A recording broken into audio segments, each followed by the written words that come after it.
할렐루야. 귀한 주일 3부 예배 함께 나오신 여러분을 주님의 이름으로 환영합니다.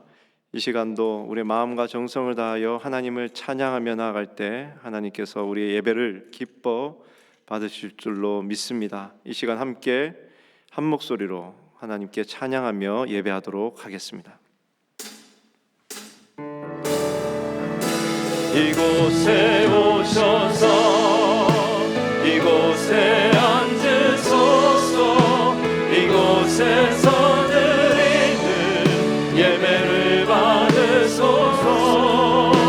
주님의 주님의 이름만이, 오직 주의 이름만 이곳에 있습니다.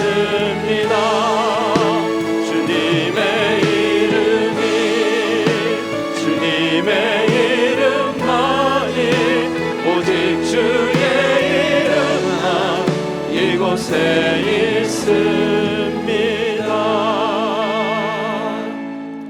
하나님이여, 우리가 주께 감사하고 감사함은 주의 이름이 가까움이라 사람들이 주의 기이한 일들을 전파하나이다. 나는 야곱의 하나님을 영원히 선포하며 찬양하며 또 악인들의 뿔을 다 베고 의인의 뿔을 높이 들리로다. 아멘. 전능하신 하나님 아버지, 감사합니다. 오늘 이 귀한 주일 우리에게 허락해 주시고 우리 이 시간 나와 하나님을 찬양하며 그 이름을 높이 송축하게 해주심을 감사드립니다. 오늘 우리가 드리는 이 모든 예배, 주님 마음과 정성을 다하여 전심으로 예배하게 하여 주시고, 성령 하나님 우리의 마음을 주장하시고 우리의 입술을 주장하셔서 우리의 드리는 이 모든 예배가 하나님께 온전히 연락되어지는 귀한 예배가 되게 하여 주시옵소서. 감사드리오며 예수님 이름으로 기도드리옵나이다. 아멘.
주인의 생명 없네.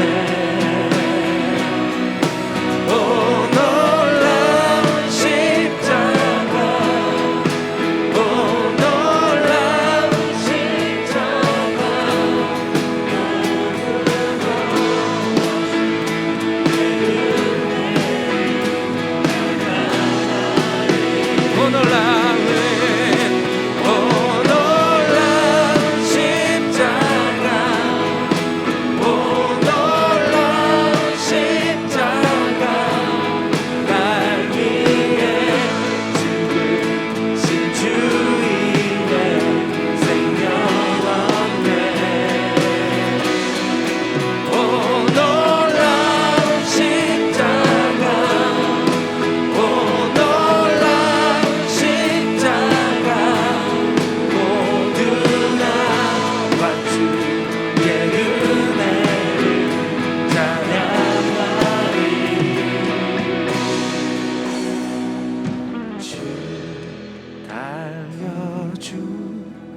큰 십자가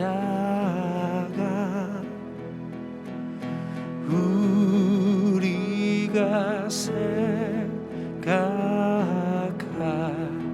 때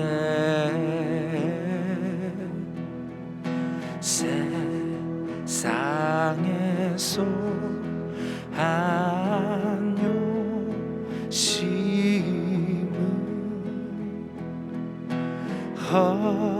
헛된 줄 알고 버리네.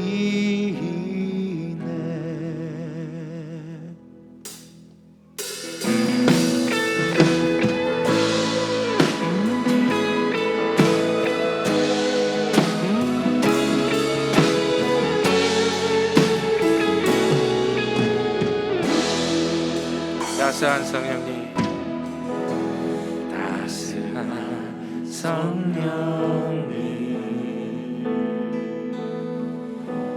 마음으로 보내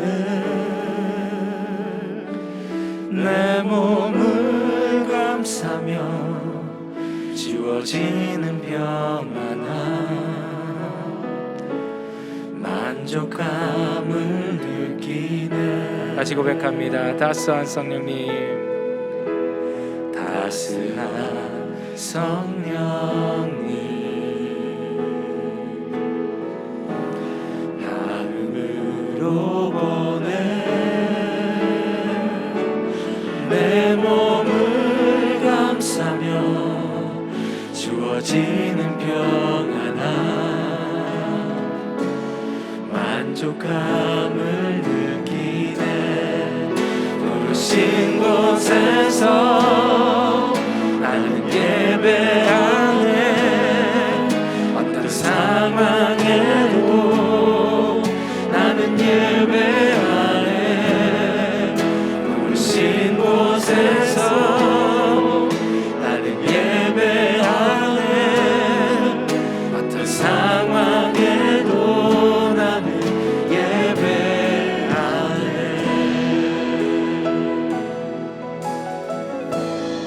사랑과 진리에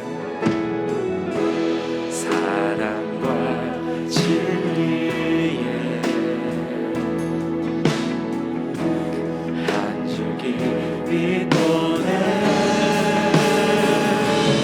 내 몸을 감싸며 주어지는 평안함 그 사랑을 느끼네. 부르신 곳에서 나는 예배하네.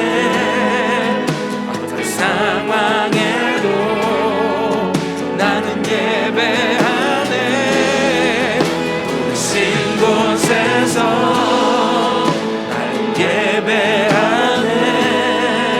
어떤 상황에도 나는 예배. 내가 걸어갈 때 길이 되고 살아갈 때 삶이 되는 이곳에서 예배하네.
부르신 곳에서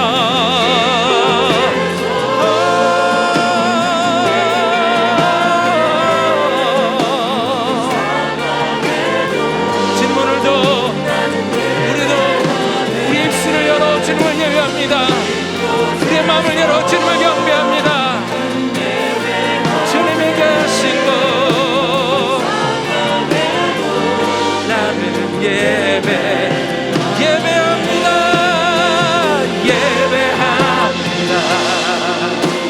찬양합니다. 주님만 날 다스리소서. 예배합니다. 찬양합니다. 주님 홀로 높임 받으. I will worship you. I will worship you. I will praise your name. For you are the only Lord and King. I will worship you. I will worship you. Oh, I will praise your name. For my desire is to worship you, Lord. 예배합니다. 찬양합니다. 주님만 날 다스리소서. 예배합니다. 찬양합니다. 주님 홀로 높이 받으소서.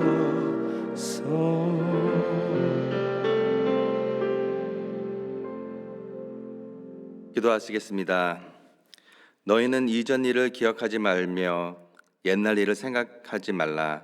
보라, 내가 새 일을 행하리니 이제 나타낼 것이라. 너희가 그것을 알지 못하느냐? 반드시 내가 광야의 길을 사막의 강을 내리니. 모든 만물을 창조하시고 주인이 되시는 하나님 아버지, 지난 한 주간도 주님의 은혜와 축복 속에 저희를 지켜주심에 감사드립니다. 오늘 거룩한 주일을 허락하시고 은혜로운 찬양과 경배를 아버지께 온전히 드릴 수 있게 하심을 감사드립니다. 하나님께서 한없는 은혜와 사랑을 주셨지만 저희의 마음이 강팍하여 그 은혜를 누리고도 알지 못할 때가 있었습니다. 삶이 분주하여 그 은혜를 잊고 지냈습니다.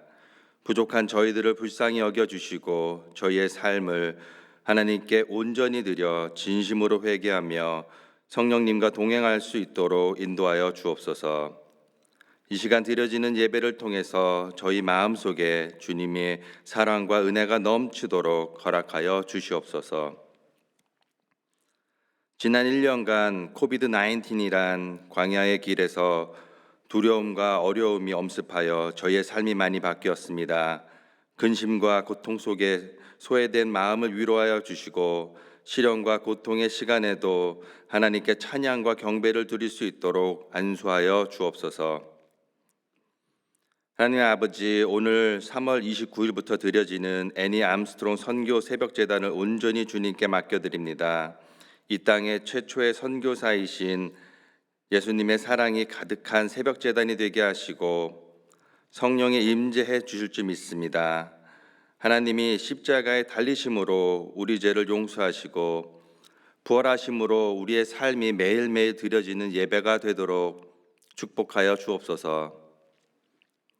이 시간 새누리교회의 영적 성장을 기도합니다. 진행하고 있는 온라인 제자 훈련을 통해서 성령의 임재를 체험하고 영적 분별력이 넓혀지는 시간이 될 수 있도록 동행해 주실 것을 믿습니다.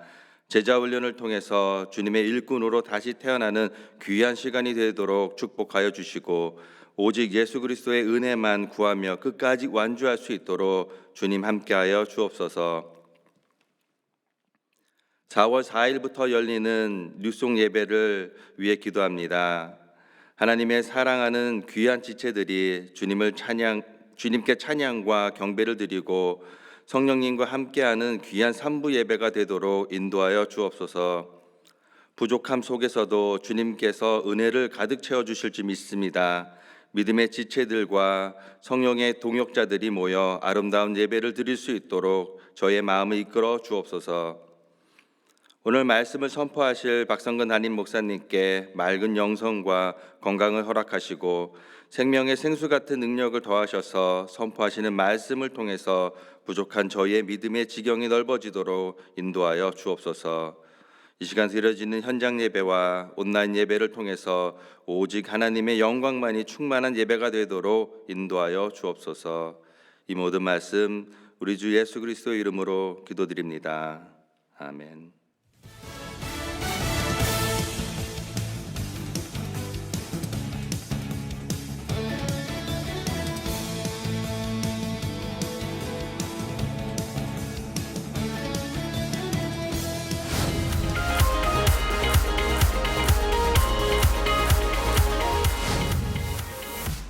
내일부터 토요일까지 비전센터에서 애니 암스트롱 선교 새벽기도회를 새벽 5시 15분에 드립니다. 남침내교단 국내 선교부에서 파송한 선교사님들과 본교에서 지원하는 국내 선교사님들을 위해 기도할 것입니다. 모두 동참하셔서 뜻깊은 고난주간을 보내시기 바랍니다.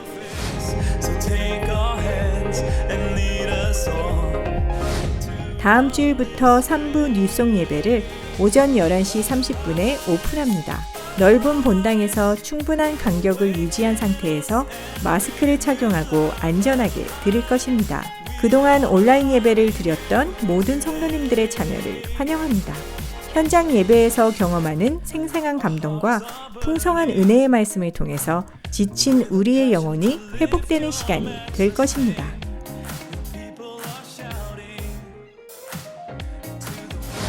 지금까지 주일 리더십 기도회에 참여하신 모든 리더들에게 감사를 드립니다. 다음 주일부터 3부 예배를 시작하면서 주일 리더십 기도회를 마치게 되었습니다. 대신에 금요 주일 예배를 통해서 교회와 성도들을 위한 중보 기도는 계속될 것입니다. 매주 금요일 비전센터에서 시작되는 금요 주일 예배에 많은 참여를 부탁드립니다. 주님 안에서 행복한 한 주 보내시길 바랍니다.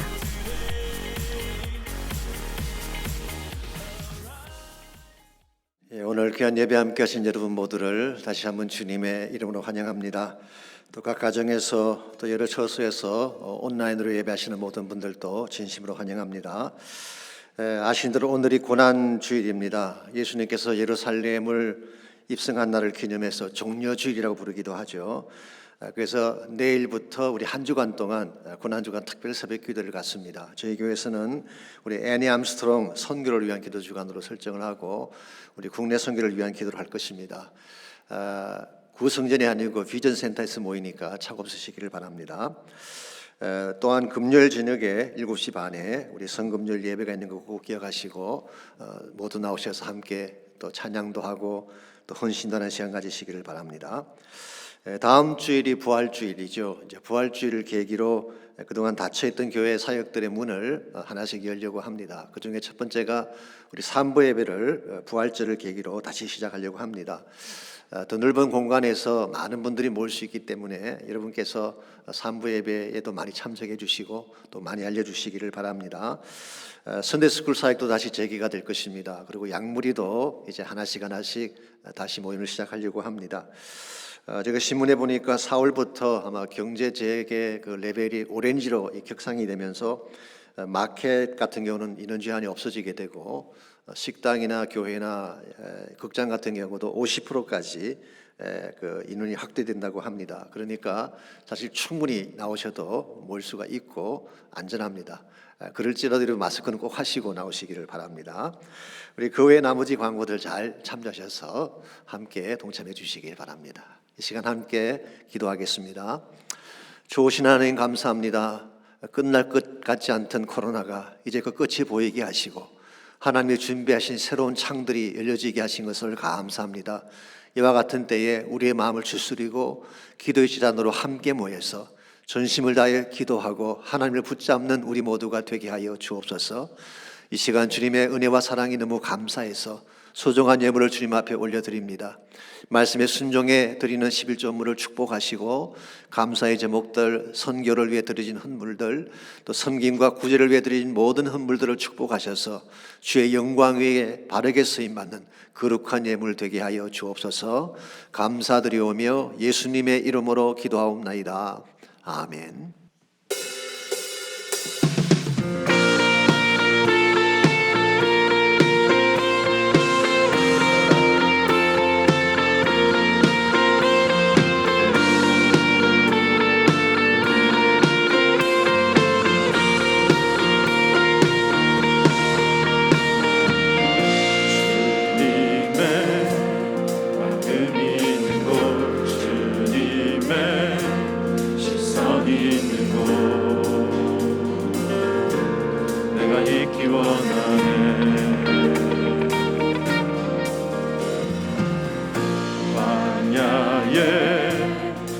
빛을 피우시고 사막에 강물을 내시는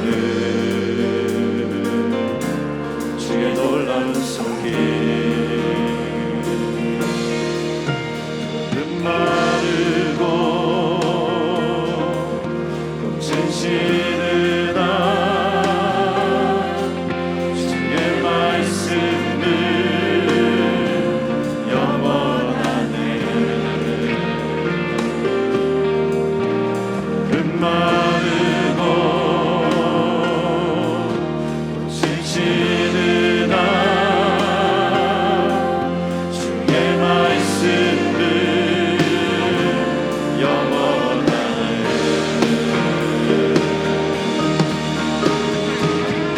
나의 나 주의 성전이 되어 영원한 주의 말씀을 향해 마음 있는 곳으로 나의 삶 주의 말씀을 따라 이루실 주의 나라를 향해 주의 시선 있는 곳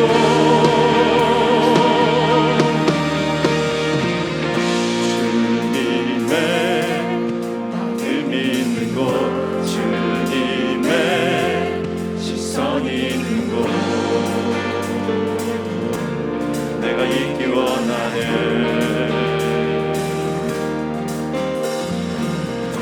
광야에 꽃을 피우시고 사막에 물을 내시는 주의 놀라운 손길 마르고 꽃은 시드나 주의 말씀은 영원하네 전능하신 주 거룩하신 왕 주의 말씀을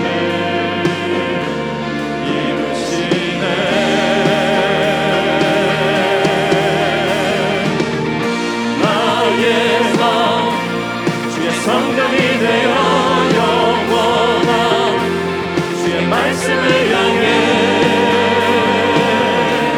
주의 마음 있는 곳으로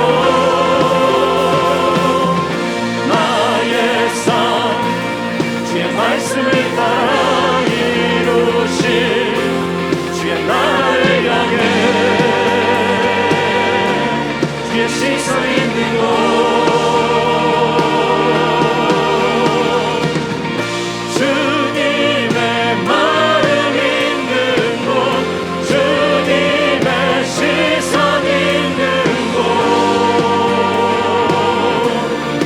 있기 원하네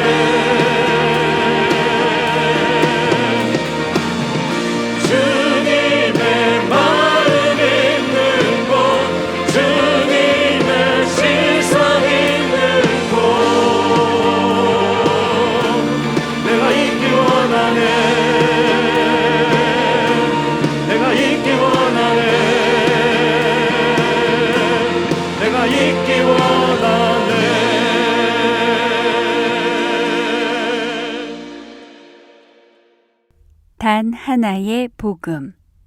호세아 13장 1절로 14절까지 말씀입니다. 에브라임이 말을 하면 사람들이 떨었도다. 그가 이스라엘 중에서 자기를 높이더니 바알로 말미암아 범죄함으로 망하였거늘. 이제도 그들은 더욱 범죄하여 그 은으로 자기를 위하여 우상을 부어 만들되 자기의 정교함을 따라 우상을 만들었으며 그것은 다 은장색이 만든 것이거늘. 그들은 그것에 대하여 말하기를 제사를 드리는 자는 송아지와 입을 맞출 것이라 하도다. 이러므로 그들은 아침 구름 같으며 쉬 사라지는 이슬 같으며 다장마당에서 광풍에 날리는 쭉정이 같으며 굴뚝에서 나가는 연기 같으리라. 그러나 애굽 땅에 있을 때부터 나는 내 하나님 여호와라. 나밖에 내가 다른 신을 알지 말 것이라. 나 외에는 구원자가 없느니라. 내가 광야 마른 땅에서 너를 알았거늘. 그들이 먹여준 대로 배가 불렀고 배가 부르니 그들의 마음이 교만하여 이로 말미암아 나를 잊었느니라. 그러므로 내가 그들에게 사자 같고 길가에서 기다리는 표범 같으니라. 내가 새끼 잃은 곰같이 그들을 만나 그의 염통꺼풀을 찢고 거기서 암사자같이 그들을 삼키리라. 들짐승이 그들을 찢으리라. 내가 그들을 수월의 권세에서 속량하며 사망에서 구속하리니 사망아 내 재앙이 어디 있느냐? 수월아 내 멸망이 어디 있느냐? 뉘우침이 내 눈앞에서 스물이라. 아멘. 참된 복음은 하나밖에 없습니다. 그것은 바로 십자가입니다. 십자가에는 하나님의 사랑과 공의가 담겨 있을 뿐만 아니라 하나님 구속사의 모든 청사진이 들어 있습니다. 실제로 성경의 전체적인 내용은 십자가를 중심으로 전개되어지고 있습니다. 성경의 첫 번째 책인 창세기 3장에서 시작된 십자가에 대한 말씀이 마지막 책인 요한계시록까지 계속되고 있습니다. 요한계시록에 소개된 예수님이 어떤 모습인가요? 창세기 3장에서는 여자의 후손으로 오실 예수님을 소개하셨는데 요한계시록에서는 어린 양 되신 예수님을 소개하고 있습니다. 구원하심이 보좌에 앉으신 우리 하나님과 어린 양에게 있도다. 이것이 하나님 나라 비전의 클라이맥스 아니겠습니까? 이런 측면에서 성경의 처음과 마지막은 십자가로 가득 차 있다고 말할 수 있습니다. 이와 같이 중요한 것이 십자가인데 만일 크리스찬 삶에서 십자가를 뺀다면 어떻게 되겠습니까? 껍데기밖에 남을 것이 없습니다. 십자가 없는 구원, 그것은 껍데기입니다. 십자가 없는 능력, 그것은 아무런 역사도 이룰 수가 없습니다. 십자가 없는 기적, 십자가 없는 성령, 십자가 없는 리더십, 십자가 없는 설교, 십자가 없는 선교는 아무런 열매도 맺을 수가 없는 것입니다. 그래서 사도 바울은 갈라디아서 6장 14절에서 예수 그리스도의 십자가 외에는 자랑할 것이 없다고 선포를 했고, 고린도전서 2장 2절에서는 십자가 외에는 아무것도 알지 않기로 작정했다고 고백했습니다. 갈라디아서 6장 17절에서는 내 몸에 예수의 흔적을 지니고 있다라고 선포를 했죠. 여기서 흔적이라고 하는 것은 헬라말 스티그마라는 유명한 단어이죠. 상처난 자국을 말하는 것입니다. 이것은 바울이 살아온 십자가 삶의 흔적을 의미하는 것입니다. 이와 같이 소중한 것이 십자가임에도 불구하고 오늘 이 시대의 십자가의 메시지가 점점 사라져가는 모습을 보게 됩니다. 강단에서도 그러하고 개인적인 삶에서도 그러한 것 같습니다. 이유가 뭘까요? 세상적인 것이 십자가를 대체했기 때문입니다. 세상의 화려함이 십자가 영광을 대신하고 세상의 편안함이 십자가 고난을 거부하게 만들었습니다.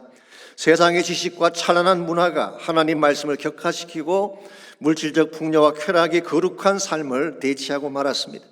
이와 같은 세속화의 물결 속에서 십자가의 위치는 땅에 떨어지고 가치 없는 것처럼 여겨지는 시대가 됐습니다. 그러나 여러분, 세상이 뭐라고 하든지 또한 우리가 그것을 인정하건 인정하지 아니하건 십자가는 유일한 소망입니다. 십자가는 하나님의 능력이요 하나님의 지혜입니다. 십자가 외에는 벼랑 끝에서 인류를 구원할 다른 해답이 없기 때문에 그렇습니다. 1960년대에 존 F 케네디 대통령이 암살을 당한 직후에 텍사스에서 대형 집회 하나가 열렸습니다. 그 자리에 초청된 강사님이 빌리 그레이엄 목사님이셨는데요. 그날따라 말씀을 선포하는데 파워가 없었어요. 열심히 외쳤는데 아무 역사도 일어나지 않았습니다.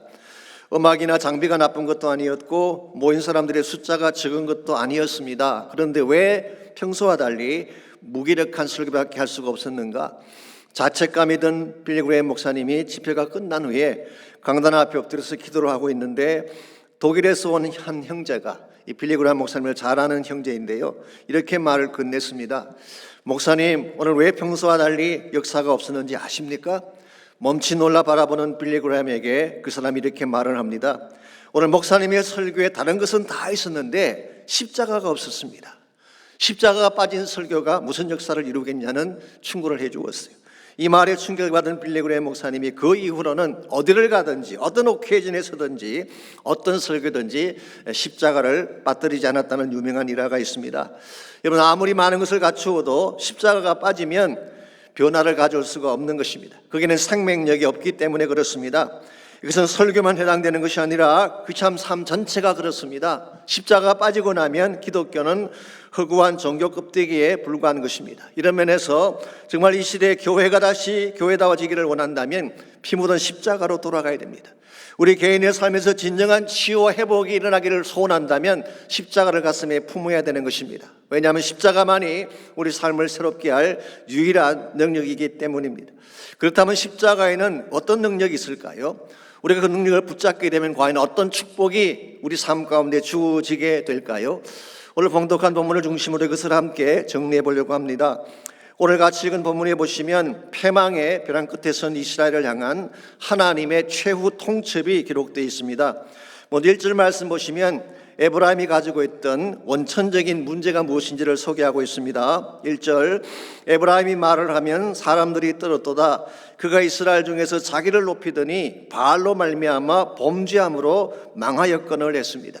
에브라임이 말을 하면 사람들이 떨었다고 했는데 여기서 에브라임은 북왕국을 지칭한다기보다는 에브라임 지파를 말하는 것입니다. 에브라임 지파는 다른 지파에 비해서 큰 권세가 있었어요. 제가 호세아서를 시작할 때 말씀을 드렸습니다마는 에브라임 지파는 가나안 정복 이후에 막강한 힘을 가진 지파로 등극을 하죠. 왜냐하면 여호수아가 에브라임 지파 출신입니다. 사무엘 선지자도 에브라임 지경에서 사역을 했죠. 그 당시 성막이 있던 실로도 에브라임 지경에 있었고 그 유명한 미스바도 에브라임에 있었습니다. 이와 같이 하나님이 에브라임에게 특별한 특권을 주셨으면 이 특권을 가지고 무엇을 해야 될까요? 하나님을 높이고 하나님의 사역을 해야 되는데 에브라임은 무엇을 했습니까? 이스라엘 중에서 자기를 높였다고 했어요. 이것이 교만입니다. 뿐만 아니라 우상을 세움으로 하나님을 빼버리고 자기 중심적인 왕국을 세우려고 한 것이 북왕국 타락의 근본 출발점이 되었다, 그런 뜻이에요. 그래서 결국 에브라임 지파는 이스라엘 전체의 타락을 주도함으로써 하나님의 심판에 이르게 된 것입니다. 2절 말씀 보시게 되면 그들의 가치관이 나와 있습니다. 이제도 그들은 더욱 범죄하여 그 은으로 자기를 위하여 우상을 부어 만들되 자기의 정교함을 따라 우상을 만들었으며 그것은 다 은장색이 만든 것이거늘 그들은 그것에 대하여 말하기를 제사 드리는 자는 송아지와 입을 맞출 것이라 하도다. 이게 인간의 손으로 만든 우상, 이게 사실은 금송아지 우상을 말하는 것입니다. 그런데 송아지와 입을 맞추라고 했대요. 그냥 제사만 드리는 것이 아니라 제사를 드리면서 금송아지에게 경의를 표시하고 그것에 키스를 하라고 하는 것입니다. 이게 아주 전형적인 배금주의 사상이 아닐 수가 없습니다. 하나님이 아니라 금을 숭배하라고 하는 사상, 이게 황금만능주의죠. 뿐만 아니라 이와 같은 그들의 행동 뒤에는 유물론적인 사상도 잠재되어 있습니다.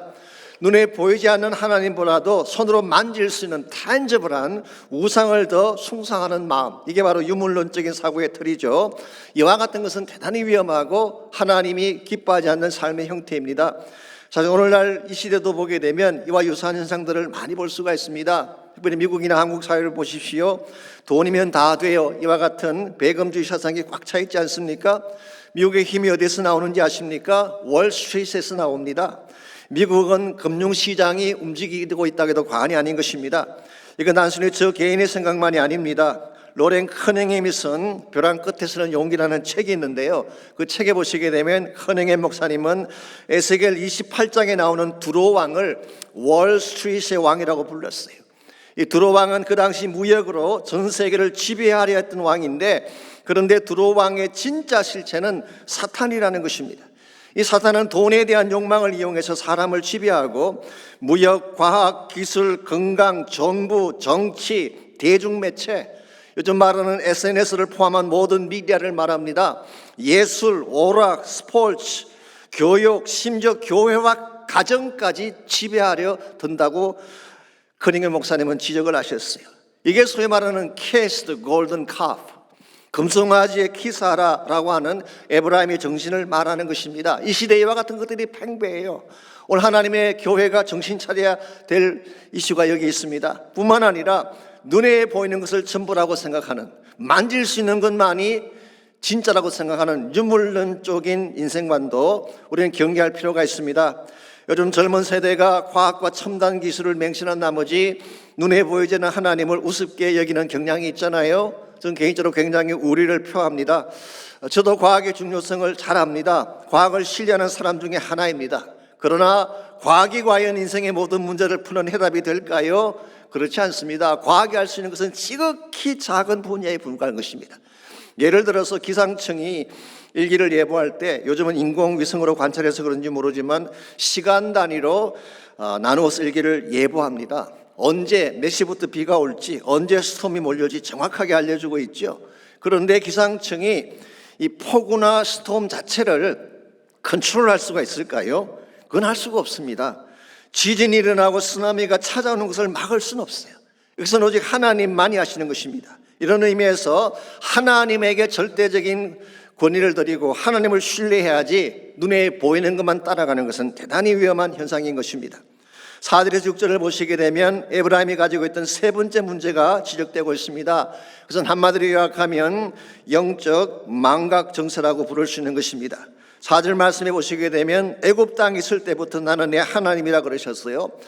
하나님은 이스라엘 백성이 애굽 땅에 노예로 살 때부터 하나님이셨어요. 5절 말씀 보시면은 광야, 메마른 광야에서도 그를 돌보고 먹이고 입혔다고 말씀하고 있습니다. 하나님이 케어하셔서 이스라엘이 여기까지 온 것입니다. 그랬는데 이스라엘은 어떻게 했나요? 배가 부르니 그들의 마음이 교만하여 이로 말미암아 나를 잊었느니라. 배가 부르니까 하나님을 잊어버렸대요. 이게 영적 망각 정세인 것입니다. 우리가 사실 이거 참 조심해야 됩니다. 신앙생활에서 힘들 때는 나와서 기도하고 예언하다가 좀 살만해지면 은혜를 저버리는 경우가 있잖아요. 대단히 위험한 것입니다. 그런데 에브라임은 여기서 한술 더 떠서 하나님을 대적했어요. 9절과 10절이 그것을 말씀하고 있습니다. 이스라엘아, 내가 패망하였나니 이는 너를 도와주는 나를 대적함이니라. 전에 내가 이르기를 내게 왕과 지도자들을 주소서 하였느니라. 즉 은혜를 잊어버리는 정도가 아니라 하나님을 대적하고 배척한 것입니다. 왜 그랬을까요? 자기들의 왕과 지도자를 세우기 위함이라고 설명하고 있습니다. 이걸 쉽게 표현하면 이런 뜻입니다. 하나님이 없는 인본주의적 왕국을 건설하기를 원하는 것. 이게 사실은 에브라임의 국가가 아니고 시도였습니다. 그래서 번영을 이룩하고 쾌락을 누릴 수만 있다면 잘 사는 국가가 된다는 잘못된 인식이 그들에게 있었던 것입니다.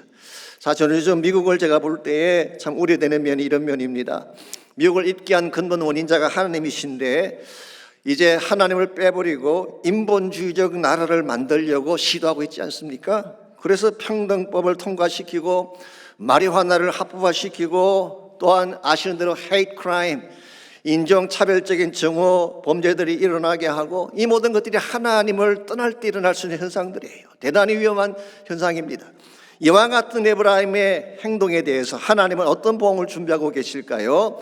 사실은 지금까지 하나님이 여러 차례 경고를 하셨지만 오늘 본문은 마지막 통첩이다, 그렇게 부를 수가 있겠습니다. 7절과 8절 보시기 바랍니다. 그들은 마치 굶주린 사자나 새끼 잃은 곰이 짐승을 찢어놓듯 그들의 염통 끝풀을 찢어버리고 그들을 삼키리라고 했어요. 제가 지금까지 성경을 읽는 중에 이처럼 그래픽한 표현을 본 적이 많지 않습니다. 염통은 심장인데 이걸 찢어버리고 삼켜버린다는 것. 이것은 북쪽 왕국인 에브라임이 어떤 차원으로 멸망할 것인가를 잘 보여주는 굉장히 끔찍한 상황이 아닐 수가 없습니다. 13절 말씀은 이와 같은 그들의 상황을 이렇게 비유로 설명하고 있습니다. 해산하는 여인의 어려움이 그에게 임하리라. 그런 지혜 없는 자식이로다. 해산할 때가 되어도 그가 나오지 못하느니라. 여러분, 해산의 고통이라고 하는 것은 우리 인간이 상상할 수 있는 최악의 고통이죠. 저는 그렇게 말할 자격이 안 되지만 여자분들에 의하면 이보다 더 고통스러운 것은 없대요. 그런데 산모가 이 고통을 참는 이유는 태어날 새 생명에 대한 기쁨 때문에 참는 것입니다. 그런데 만일의 경우에 이 해산의 고통만 있고 스스로 생명을 낳을 수 없다면 이것은 더 무서운 절망이 아닐 수가 없습니다. 더 이상 희망이 없는 최악의 상황이 아닐 수가 없습니다. 저는 이와 같은 것을 벼랑 끝에 선 상황이라고 부르기를 원합니다. 이제 하나님의 심판이 임박했어요. 염통을 찢어놓듯이 하나님이 다 찢어놓으시기도 말씀하시고 계시고, 그들이 아무리 노력하고 애써도 그들의 힘으로는 생명을 이룰 수 없는, 자신의 힘으로는 아무것도 행할 가능성이 없는, 이게 소위 말하는 벼랑 끝 인생의 현실인 것입니다. 그런데 참으로 감사한 것이 무엇인지 아십니까? 오늘 본문은 여기서 끝나지 않는다는 사실이에요. 모든 희망이 사라진 절망의 벼랑 끝에 선 자들을 위한 뜻밖의 복음이 준비되어 있습니다. 그게 바로 14절 말씀이에요. 14절, 우리 14절은 한번 같이 읽으면 좋겠는데요, 우리 가정에 계신 분들도 같이 따라 하시기 바랍니다. 내가 그들을 수월의 권세에서 속량하며 사망에서 구속하리니 사망한 내 재앙이 어디 있느냐, 수월한 내 멸망이 어디 있느냐, 뉘우침이 내 눈앞에서 숨으리라. 이거 참 굉장히 귀한 복음입니다. 이것은 절망 중에 있는 백성들을 향해 더 이상 하나님이 전격적으로 개입하시는 장면을 보여주고 있습니다. 이 하나님의 개입은 그들이 기대하지 못했던 거예요. 상상조차 못했던 것입니다. 갑작스럽게 선포된 축복의 약속이었어요. 여기에 말씀하고 있는 이 구속함의 약속, 속량함의 약속, 멸망을 물리치는 이 모든 약속이 실제적으로 언제 어떻게 이루어질 것일까요? 대다수의 성경학자들은 이것이 메시아께서 오셔서 십자가를 통해 이루실 사건으로 보고 있습니다. 그래서 윌리엄 핸드릭슨 같은 유명한 주석가도 이렇게 표현을 했습니다. 영어로 sudden outburst of gracious promise. 갑작스럽게 터져나온 은혜의 약속이다. 도저히 상상할 수가 없는, 모든 게 다 끝난 것처럼 보이는데 하나님이 갑작스럽게 등장하셔서 하나님의 특별한 방법으로 우리를 구원하실 계획이다, 그렇게 표현한 것입니다. 여러분, 이것은 하나님의 은혜입니다. 하나님의 대단한 축복이 아닐 수가 없습니다. 오늘 어떤 성경 해석학자들은 이것을 가정법으로 보고 실제적인 것이 아니다, 그렇게 말씀하기도 하지만 저는 거기에 동의하지 않습니다. 왜냐하면 이 말씀을 바로 사도 바울이 고린도전서 15장 55절에서 정확하게 인용했기 때문이에요. 사망한 너의 승리가 어디 있느냐, 사망아 내가 소는 것이 어디냐. 여기서 바울이 인용한 말씀은 70인역을 그대로 인용한 것입니다. 그것은 가정법이 아니라 실제로 사망을 이긴다고 하는 뜻이에요. 그래서 사도 바울은 그 앞절인 15장 54절에서 이사야 25장 8절을 인용하면서 사망을 이기고 삼키리라고 한 것입니다. 이것이 십자가의 파워예요. 십자가 사건은 아무도 예측하지 못한 사건이지만 그러나 십자가는 온 인류를 구원할 수 있는 능력이 되신다는 것입니다. 왕으로 오실 메시아가 저주의 십자가를 진다는 것이 말이 됩니까? Crucified Messiah, 이게 사실 유대인들이 예수님을 믿지 못하는 가장 큰 그 침돌이 되었죠. 또한 의롭고 깨끗한 자가 흉악한 죄인처럼 십자가 처형당한다는 것이 소위 좀 배웠다는 사람들에게 맥센스 할까요? 말도 안 된다고 생각했을 것입니다. 그래서 헬라인들은 이 십자가를 어리석다고 말한 것입니다. 그러나 사도 바울은 유대인에게는 그리끼는 것일지 모르지만 헬라인에게는 미련하게 보일지 모르지만 이 십자가야말로 부르심을 입은 자들에게는 하나님의 능력이요 하나님의 지혜라고 선포를 하셨어요. 전 여기에 소망이 있다고 믿습니다. 멸망과 절망의 벼랑 끝에선 우리 인간에게 주어진 유일한 복음, 이 십자가밖에 없는 것입니다. 그러므로 어떠한 인생이든지 십자가를 붙잡는 순간부터 새 삶은 시작되는 것입니다. 심지어 최악의 상황까지 내려간 인생이라고 할지라도, 더 이상은 길이 없다, 희망이 없다고 말하는 벼랑 끝에 몰린 인생이라도 십자가를 붙잡게 되면 다시 살아날 수가 있습니다. 왜냐하면 십자가에는 세상이 줄 수 없는 고요한 축복이 담겨져 있기 때문에 그렇습니다. 여러분과 제가 십자가 보혈을 붙잡게 되면 우리 모두에게 주어질 축복은 과연 어떤 것일까요? 하나님의 십자가를 통해 준비해 놓으신 축복의 내용은 구체적으로 어떤 것일까요? 오늘 같이 읽은 본문인 14절을 중심으로 십자가 가져올 축복들에 대해서 한 세 가지 차원에서 정리를 하려고 합니다. 우리가 십자가의 보혈을 붙잡게 되면 주어질 첫 번째 축복이 대속의 축복입니다. 대신 죄를 속함받는 축복이라고 할 수가 있겠습니다. 14절을 보시면 내가 그들을 스올의 권세에서 속량하며 사망에서 구속하리라고 했습니다. 이게 스올이라고 하는 것은 히브리 말이죠. 시알, 보통 음부라고 번역을 합니다마는 죽은 자들이 가는 곳, 죽음의 세계 혹은 지옥을 의미한다고 말할 수가 있습니다. 그런데 하나님이 이 죽음의 권세에서, 스올의 권세에서 우리를 속량하신대요. 속량한다는 말이 무슨 말일까요? 히브리 말 파다라는 이 단어는 값을 지불하고 산다는 뜻입니다. 즉 누군가가 죽게 되었을 때 그 값을 대신 지불하고 그 사람을 살려내는 경우에 속량한다고 말하는 것입니다. 사망에서 구속한다는 것도 같은 뜻입니다. 여기서 구속한다는 단어는 가알이라고 하는 히브리 말인데요, 우리에게는 좀 더 친숙한 단어입니다. 역시 뜻은 값을 지불하고 산다는 의미죠. 여러분이 좋아하시는 룻기에서에 보게 되면 고엘이라는 유명한 단어가 나오죠. 이 고엘이라고 하는 것은 값을 물고 산다는 것입니다. 룻의 남편인 보아스가 고엘이었습니다. 기업을 물으는 자다, 그런 뜻이었죠. 다른 말로 표현하면은 나오미의 가문이 사실은 몰락을 했습니다. 그들이 모압 지방에 갔다가 자식들 다 죽게 되고 그중에 한 며느리가 살아서 들어온 게 룻 아닙니까? 이방 여자였습니다. 사실은 완전히 망한 가문이고 몰락한 가문인데 이 보아스가 돈을 지불하고 부채를 다 지불하고 그 나오미의 가문을 다시 산 것입니다. 그 결과 이방 여자이면서 몰락한 가문의 며느리였던 룻이 보아스의 부인이 되어서 엄청난 특권과 기쁨을 누리며 살게 된 것입니다. 더구나 그에게 어떤 후손이 나왔습니까? 룻의 정손자가 누군지 혹시 아세요? 그 유명한 다윗입니다. 그야말로 가문의 영광이 아닐 수가 없습니다. 이와 같이 자격이 되지 않는 사람에게 누군가가 대신 값을 지불해 줌으로써 누릴 수 없는 자유함과 특권을 누리게 되는 케이스를 대속이라고 부르는 것입니다. 오늘 예수님께서 여러분과 저를 위해 행해 주신 가장 중요한 축복이 여기 있습니다.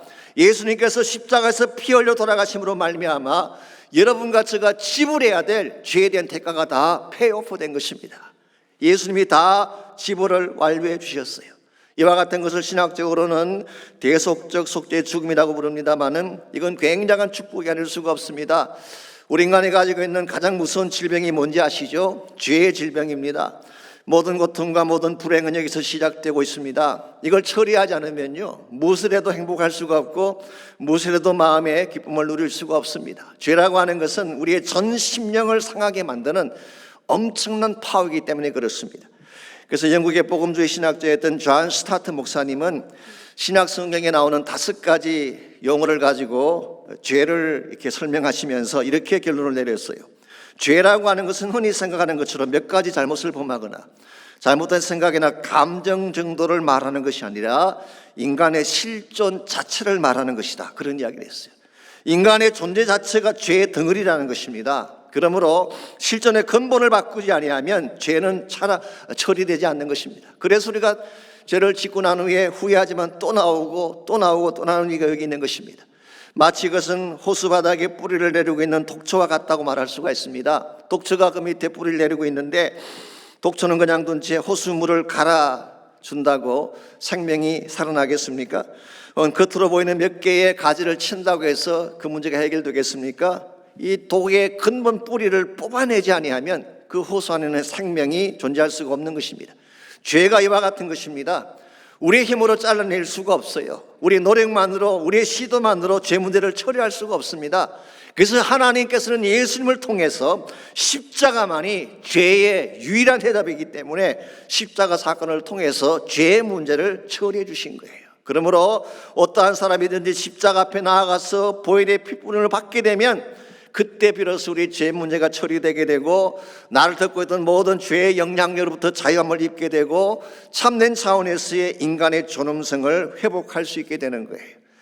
맥스 루케이도가 쓴 책에 보시게 되면 그 세라 윈체스터라고 하는 한 여자분에 대한 스토리가 나옵니다. 뭐 아시겠지만 이분은 윈체스터라는 장총이 있었죠. 존 웨인이 들고 다니던 장총. 그 유명한 이 장총을 만든 사람이 윌리엄 윈체스터인데 윌리엄 윈체스터의 부인이 세라 윈체스터입니다. 이 세라는 남편이 죽은 후에 유산으로 그 당시 돈으로 2천만 불을 받았대요. 요즘 돈으로 환산을 하면요 5억 불이 넘는다고 합니다. 엄청난 유산을 물려받았어요. 이렇게 많은 재산을 가지고도 이 여자분은 죄책감 때문에 밤잠을 자지를 못합니다.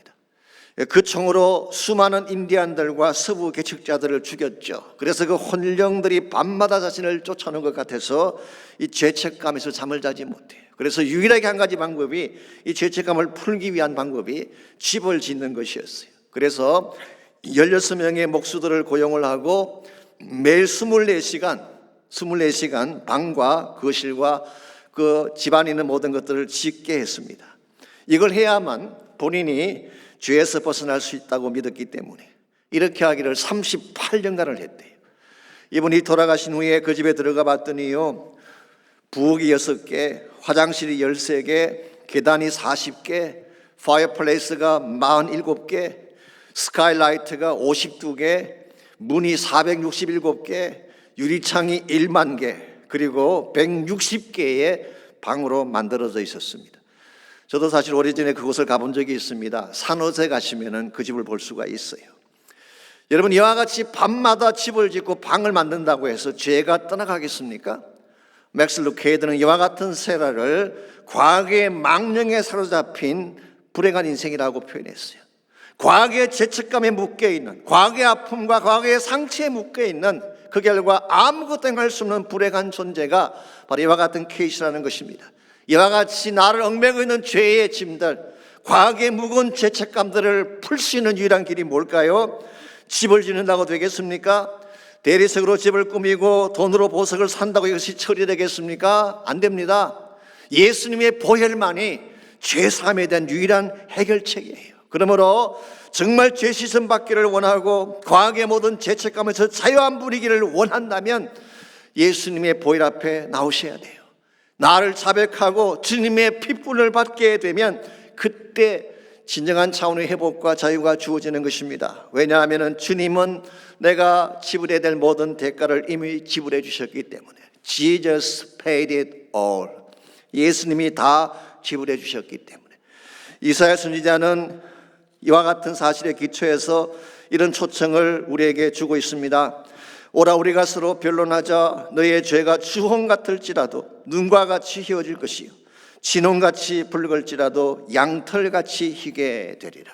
이게 하나님의 초청입니다. 여러분 가운데 아직도 죄 문제를 처리하지 못해서 고통스러워가 아파하는 분이 계신다면 이 아침 마음의 문을 열고 십자가 앞으로 나오시기를 바랍니다. 십자가 앞에 나와서 예수님 보혈을 만나야지 여러분 인생의 새 출발이 가능합니다. 두 번째로 십자가의 보혈이 가져올 축복은요 권세를 가지는 축복, 권세의 축복입니다. 14절을 계속 보시면 이런 선포가 나옵니다. 사망아 내 재앙이 어디 있느냐, 수월아 내 멸망이 어디 있느냐라고 했어요. NASB 성경은 이렇게 번역을 했습니다. 사망의 너의 가시가 어디 있느냐, Where are your thorns? 너의 가시가 어디 있느냐, 수월아 너의 손은 침이 어디 있느냐, Where is your sting? 그렇게 번역을 했습니다. 물론 사도 바울은 고린도서 15장에서 이 말씀을 인용할 때에 이 부활과 연결해서 인용을 한 것입니다. 그러나 여러분 아시는 대로 부활과 십자가는 따로 분리할 수가 없습니다. 같은 사건이에요. 이런 의미에서 십자가라고 하는 것은 사망의 가시를 무력화할 수 있는 능력이 있다. 스올의 권세마저도 이길 수 있는 힘이 있다, 그런 뜻이에요. 이건 굉장한 파워입니다. 음부의 권세가 가장 무서운 권세인데 이것을 이길 수 있다면 우리가 이기지 못할 대상은 없는 것입니다. 그래서 사도 바울은 골로새서 2장 14절 15절에서 십자가의 파워를 두 가지로 설명했어요. 첫째는 율법의 모든 요구를 무효화시킨다. 사실 율법의 요구는 굉장히 많습니다. 우리를 정죄하는 수많은 요구들이 있죠. 그걸 다 무효화시키는 힘이 십자가에 있다는 것입니다. 두 번째는 통치자들과 권세자들을 무장해제시킨다고 그랬어요. 여기서 말하는 통치자들과 권세자들은 사실은 이 악한 영들과 마귀의 권세를 말하는 것입니다. 이와 같이 우리의 모든 율법적인 요구사항, 죄책감들, 그리고 악한 영들의 파워들을 저지하고 이길 수 있는 힘이 십자가에 있다는 것입니다. 오늘 여러분과 저에게 필요한 능력이 바로 이 힘입니다. 이 십자가의 능력을 가져야지 강한 크리스찬으로 살아갈 수가 있는 거예요. 이 십자가 능력을 가져야지 마귀를 이길 수가 있습니다. 이 십자가의 능력을 가져야지 세상의 모든 권세를 무릎 꿇게 만들 수가 있는 것입니다. 이것이 하나님이 여러분과 저에게 주신 십자가의 파워인데, 한 가지 참 아쉬운 것은 오늘 이 시대의 크리스찬이나 교회가 이 십자가의 능력보다는 세상의 능력을 더 추구한다는 데에 문제점이 있습니다. 사실 교회도 시간이 흘러가면서 자꾸 재력을 높이려고 하고 세상적인 권력을 가지려고 하고 저 교회의 외형을 크게 함으로써 파워를 가지려고 하는 경향이 솔직히 있지 않습니까? 근데 사실 저는 그렇게 생각합니다. 여러분 동의하셔도 좋은데요, 교회가 재력이 너무 많거나 권력이 많아지는 것 결코 바람직한 현상이 아닙니다. 그렇게 되면 타락할 수밖에 없어요. 아무래도 세상적인 것이 많으면 문제가 생겼을 때 세상 능력 의지하는 것입니다. 그런데 문제가 생겼을 때 기도하겠습니까? 세상의 힘이나 돈으로 해결하려고 하지.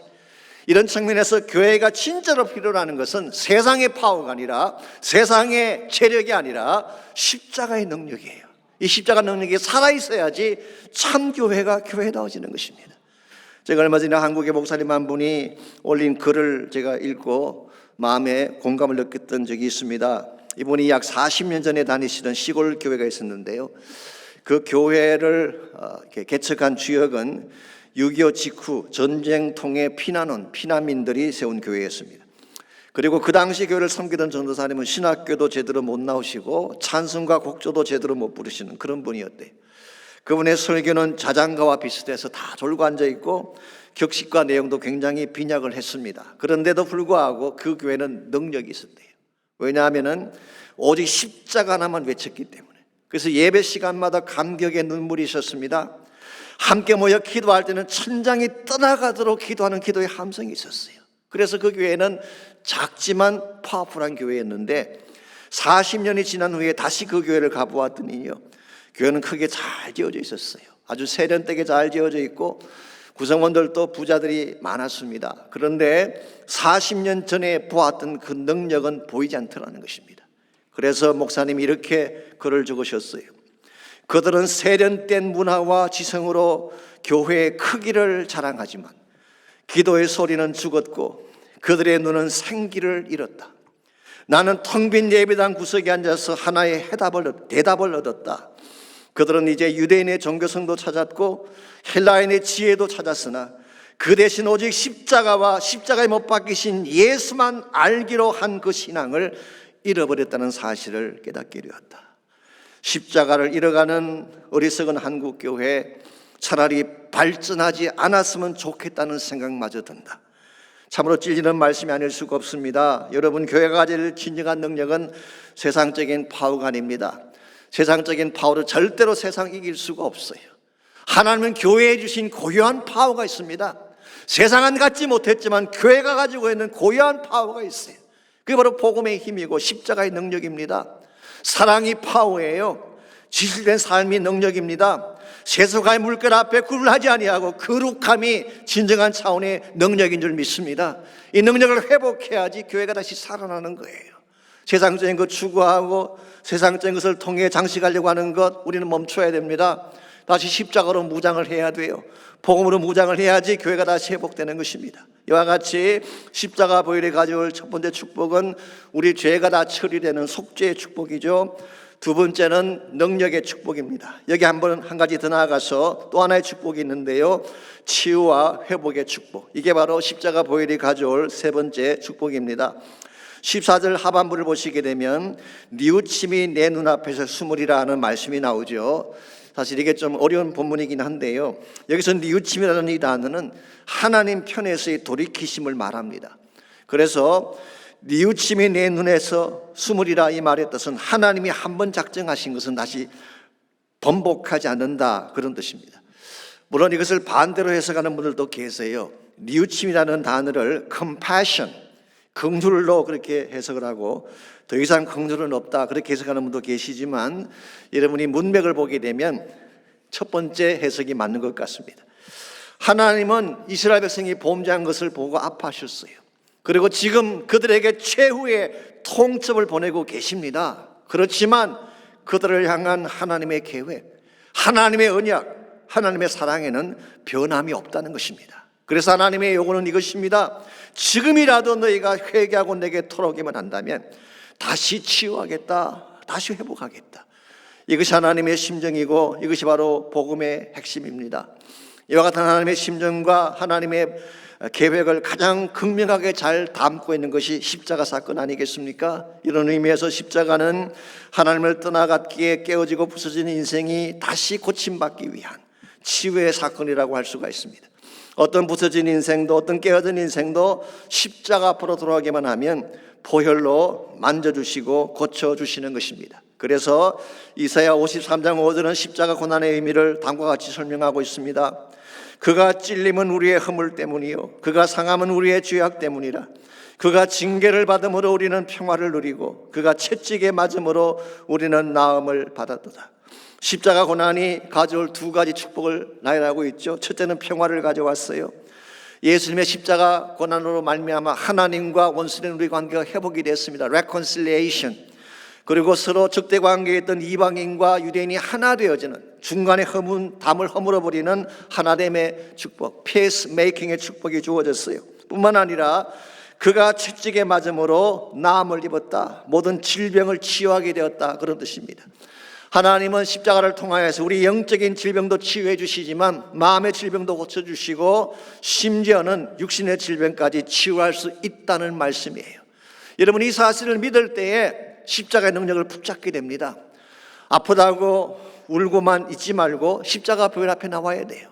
치유의 권세를 붙잡아야 되는 것입니다. 그때에 십자가 보혈이 질병도 이기게 하시고 여러분에게 참된 승리와 기쁨을 허락해 주는 것입니다. 요즘 유튜브에 자주 소개되고 있는 중국계 미국 목사님이 한 분 계십니다. 크리스토퍼 유안이라는 목사님인데요, 이분은 미국에서 태어난 2세입니다. 그런데 어릴 때 9살 때 자기 친구 집에 놀러 갔다가 우연히 포르노 책을 보게 됐어요. 거기에서 그는 동성애에 대한 인식이 머리에 확 바뀌게 됐다고 합니다. 그래서 결국 이 크리스토퍼는 청소년 시기에 게이가 됐습니다. 완전히 빗나가는 인생이 된 것입니다. 그리고 마약을 했는데요, 그냥 마약을 하는 정도가 아니라 마약 판매하는 사람으로 그렇게 삶을 살아갔습니다. 그러니 그의 삶이 어떻게 되겠어요? 망가질 대로 망가질 수밖에 없는 것입니다. 이것을 본 그의 어머니가 매일 아들의 구원을 위해 기도를 했어요. 8년 동안 매주 월요일은 금식하면서 기도를 했다고 합니다. 그랬는데 어느 날 경찰이 들이닥친 것입니다. 이 크리스토퍼를 체포하러 온 것입니다. 체포당할 당시에 이 사람이 가지고 있던 마약이 9.1톤이나 됐다. 엄청난 양의 마약을 소유하고 있었어요. 그래서 결국 6년형을 선고받고 감옥으로 갔는데요, 설상가상으로 HIV 포지티브, 쉽게 표현하면 에이즈에 걸렸다고 하는 통보가 왔어요. 인생 끝난 것입니다. 더 이상 희망이 없는 벼랑 끝까지 온 거예요. 그랬는데 바로 그때에 이 아들의 마음속에 들려오는 음성이 있는데 어머니의 기도 소리였다고 합니다. Lord, just one favor. 주님, 한 번만 은총을 더 베풀어 주십시오. Please don't give up my son. 내 아들을 제발 포기하지 말고 붙잡아 주십시오. 이와 같은 어머니의 기도가 가슴속에 울리는 가운데에 그날 밤 우연히 쓰레기 더미 위에서 누군가가 던져버린 책 한 권을 발견합니다. 픽업해 보니까 기드온 신약 성경이었습니다. 그는 그때부터 그 성경을 읽기 시작했어요. 그리고 성경을 읽고 하나님께 기도하는 중에 드디어 십자가 사랑을 알게 되고 변화받고 깨어지게 된 것입니다. 약 3년간의 시간이 지난 후에 하나님의 부르심을 의식하고 신학교에 가기로 결정을 했는데, 그가 어플라이한 신학교가 시카고에는 무디 바이블 인스티튜트라고 하는 유명한 신학교입니다. 추천서 3개가 필요한데 바깥에서는 그를 추천하는 사람이 아무도 없었어요. 그래서 그가 받은 추천서는 전부 감옥 안에 있는 사람들로부터 받았어요. 프리전 차플린, 교도소 교목, 프리전 가드, 교도관, 그리고 인메이트, 동료 죄수, 이 3사람의 추천을 받고 플랜했는데요. 더 놀라운 기적이 뭔지 아십니까? 이 감옥 안에 있는 사람들이 추천한 추천서와 또 한때는 게이였던 이 사람을 무디 바이블 인스티튜트가 억셉트한 것입니다. 아주 보수적인 신학교입니다. 그런데 이걸 억셉트했어요. 그럼 거기에서 공부를 하고 졸업한 후에 위튼 칼리지에서 공부하고 베델 세미나리에 사교를 받은 후에 지금 현재 무디 바이블 인스티튜트에서 티칭을 하시면서 동성애에 관한 수많은 것들을 가르치고 저서를 통해 강연을 하고 있습니다. 그는 이렇게 간증하고 있습니다. 나를 동성애와 에이즈에서 건지신 것은 주님의 보혈이었습니다. Jesus paid it all. 주님이 모든 것을 다 지불해 주셨습니다.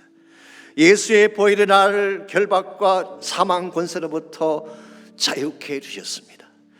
여러분, 주님의 보혈에는 능력이 있습니다. 어떤 능력도, 어떤 질병도, 어떤 벼랑 끝에 선 인생도 고치고 치유하고 회복하는 능력이 있습니다. 에이즈도 고칠 능력이 있어요. 동성애도 고칠 수 있는 힘이 십자가에 있습니다. 거기에는 생명의 강이 흐르고 있기 때문에 이런 의미에서 여러분이 정말 생명을 소유하고 참된 자유를 누리기를 원한다면 십자가 앞으로 나오시기 바랍니다. 보혈의 능력 붙잡고 기도하시기를 바랍니다. 하나님, 나는 죄인입니다. 나의 힘으로 아무리 발버둥 치고 예수도 이 죄의 사슬을 끊을 수 없습니다. 이 시간 나의 마음속에 주의 보혈을 뿌려주십시오. 나의 머리부터 발끝까지 주의 보혈로 덮어주시고 주의 보혈로 나의 심령을 깨끗게 하여 주옵소서. 나를 붙들고 있는 모든 결박이 풀리게 하시고 참된 자유와 기쁨을 허락해 주십시오. 혹시 여러분 가운데 질병이 있다든가 여러분의 힘으로 끊을 수 없는 결박 가진 분이 있다면은 십자가의 능력을 붙잡고 기도하십시오. 음부의 권세가 떠나가도록 기도하시기 바랍니다. 질병이 떠나가도록 기도하시기 바랍니다. 나의 심령 가운데 하나님이 새 창조의 능력을 베풀어 주셔서 새 인생으로 일어서게 달라고 기도하시기를 바랍니다. 여러분, 이렇게 기도하게 되면 반드시 하나님은 역사하세요. 왜냐하면 주님의 보혈에는 능력이 있기 때문에. There is a power in the blood. 주의 보혈 능력이 있다. There is a power, wonder working power in the blood of the Lamb. 예수님의 보혈에는 기적을 행하는 능력, precious blood of the Lamb. 어린 양 대신 예수님의 보혈은 피 안에는 우리의 모든 죄를 사하고 새롭게 할 능력이 있다는 것입니다. 여러분, 이 능력을 신뢰하고 주님께 나오셔서 기도하고 성령을 통하여 십자가의 보혈을 통하여 새롭게 변화받고 새 삶을 살 수 있는 축복이 있기를 바랍니다. 우리 시간 한번 같이 찬양 불렀으면 좋겠는데요. 주의 보혈 능력이 있도다 268장입니다. 우리 찬양 함께 부른 후에 우리 기도하는 시간 갖도록 하겠습니다. 주의 보혈, 주의 보혈 능력이 있도다 주의 피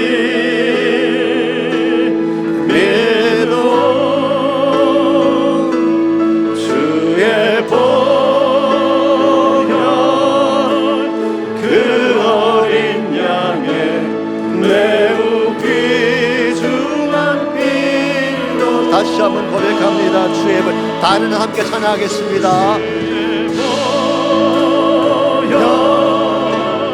능력이 있도다 주의 피 믿으오 주의 보혈 그 어린 양의 매우 귀중한 피로다.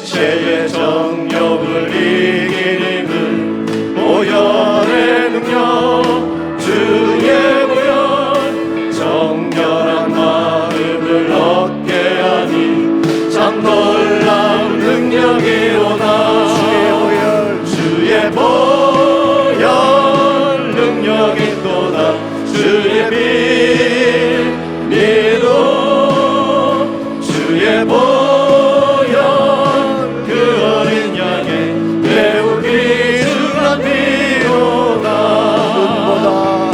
눈보다 더 기게 말리는 것 보혈의 능력 주의 보혈 부정한 모든 것 말리시니 참 놀라운 능력이로다 구주의 복음 구주의 복음을 전할 제복 보혈의 능력 주의 보혈 날마다 나에게 찬송 주니 참 놀라운 능력이로다 주의 보혈 능력이 또다 주의 빛 믿어 주의 보혈 그 어린 양의 매우 귀중한 피로 다시 한번 고백합니다. 주의 보혈 능력이 또다 주의 빛 믿어 주의 보혈 그 어린 양의 매우 귀중한 피로다 주의 보혈 능력이 또다 주의 빛 믿어 주의 보혈 그 어린 양의 매우 귀중한 피로다 하나님 감사합니다. 십자가의 권세와 십자가의 아름다운 사랑을 깨닫게 하시고 알게 하신 은혜를 감사합니다. 십자가만이 우리의 마지막 소원이며 마지막 소망이며 우리가 붙들 단 하나의 보험인 것을 압니다. 저희 교회가 십자가를 자랑하는 교회가 되게 하시고 땅끝까지 예수의 십자가 보혈을 전파하는 교회가 되게 하셔서 하나님 나라를 이루어가며 주의 영광을 선포할 수 있는 아름다운 교회 되게 하여 주옵소서. 이제는 우리 구주 예수 그리스도의 은혜와 하나님 아버지의 무한하신 사랑과 성령님의 충만한 임재하심이 이 시간 주님 앞에 나와 전심을 다해 예배하는 사랑하는 주의 백성들과 각 가정에서 처소에서 온라인으로 예배하고 있는 모든 사랑하는 주의 백성들 위해 또 그들의 가정과 삶의 터전과 자녀들과 자손들 위해 이제로부터 항상 함께하여 주시기를 살아계신 예수님의 이름으로 간절히 축원하옵나이다. 아멘.